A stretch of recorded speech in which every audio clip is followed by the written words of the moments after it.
multiple sexually transmitted infections, and a handful of those are not curable. Herpes is one of those. It's kind of like the gift that keeps on giving that you don't actually want.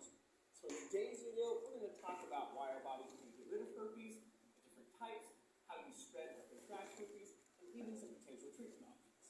And can you actually have herpes and not even know it? It's going to be a revealing. So let's jump right into this anatomical awesomeness.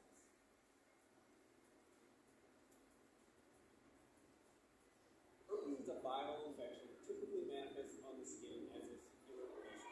And a secure lesion or a vesicle is a type of ulcer. These will eventually ulcerate and even crust and scab as healing occurs.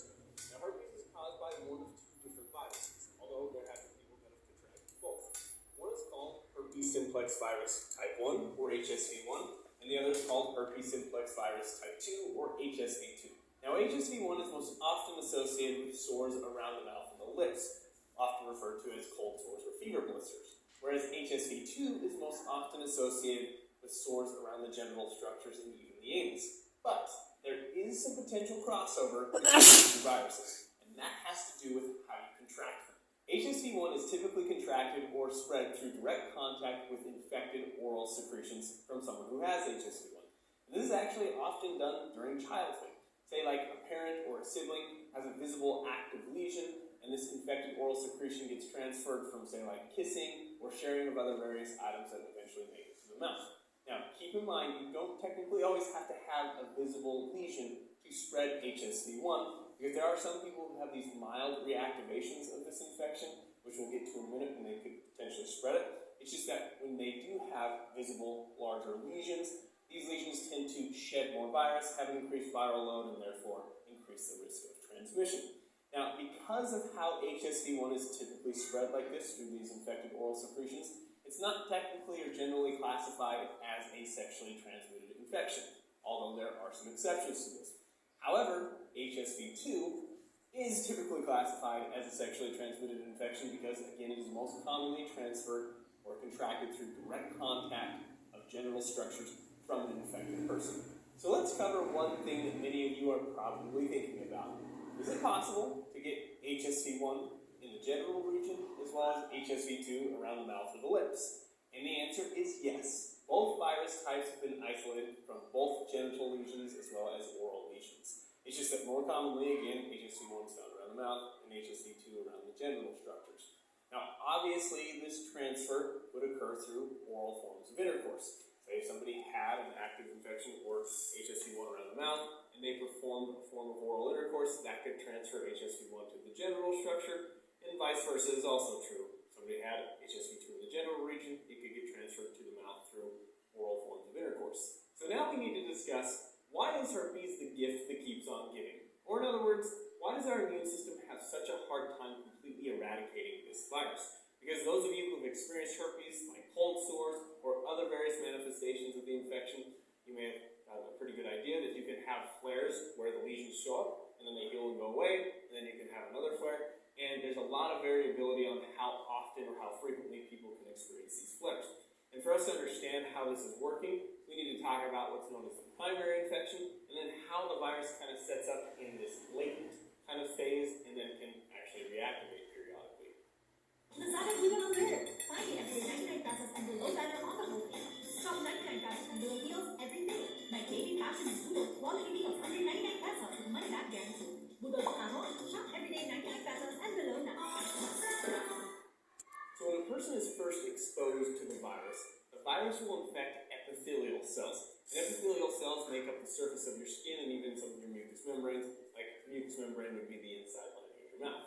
But this virus will literally get inside these epithelial cells and start to replicate and copy itself. Next, and this is really important for our discussion, the virus will move into a sensory neuron that's close by or associated with that area of the skin or those epithelial cells. And once it moves into that sensory neuron, it's going to travel up the neuron towards something called a sensory ganglion. Now, I know ganglion is kind of a weird word, but just stick with me with this for a second, because the sensory ganglion is a collection of neuron cell bodies. And the cell body of a neuron is where you find like the nucleus and other organelles. Now, if this is an oral infection, it's going to set up in this ganglion called the trigeminal ganglion. Many of you may have heard of the trigeminal nerve. It's a great sensory nerve of the face. It serves much of the skin of the face. And if it's a genital infection, it will go into what's called a sacral ganglion. Takot sa Now, camera the reason I'm po. bringing up this discussion about the ganglion is because this is where the virus kind of evades parts of our immune response and sets up this latent, lifelong infection. And let me go back to the beginning of this process, when the virus first gets into those epithelial cells. This is the start of what's known as the primary infection. And what's interesting about the primary infection is that many people are asymptomatic. But when people do have symptoms, that can include these painful vesicular lesions, swollen lymph nodes, and even things like headache, fever, and even malaise, which is this term for just, I don't feel well. Now, when symptoms are present, they can start anywhere from 2 to 12 days after exposure, and if the vesicular lesions are present, those can last anywhere from 1 to 3 weeks, with the genital HSV lesions tending to last closer to that 2 to 3 week range. So what happens after our body deals with a primary infection?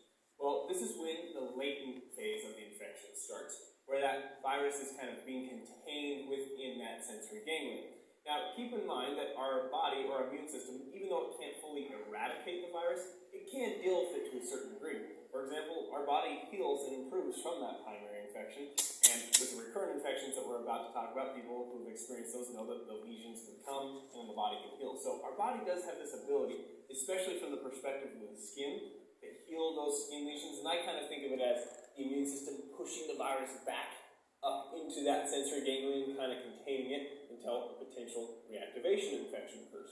Now, when, how often, or how frequently these reactivation infections occur, and even if they occur, there's a variety of factors.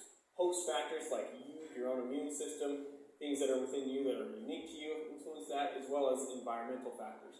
Some things that are thought to influence the reactivation of this virus are things like immunodeficiency, the immune system not working properly, stress, sunlight, and even a fever. That's why these are often referred to as like cold sores or fever blisters, because people will notice that they pop up when they have a cold or even a fever. Now, when this reactivation phase occurs, the virus will re-enter its replication cycle and move back down that sensory neuron to the area of the skin that that sensory neuron serves and re-enter those epithelial cells and start to copy itself.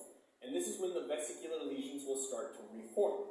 Now, this process also explains why some people will experience what are called prodromal symptoms. And these are symptoms that can occur 1 to 2 days prior to the vesicular lesions or blisters actually forming. And these symptoms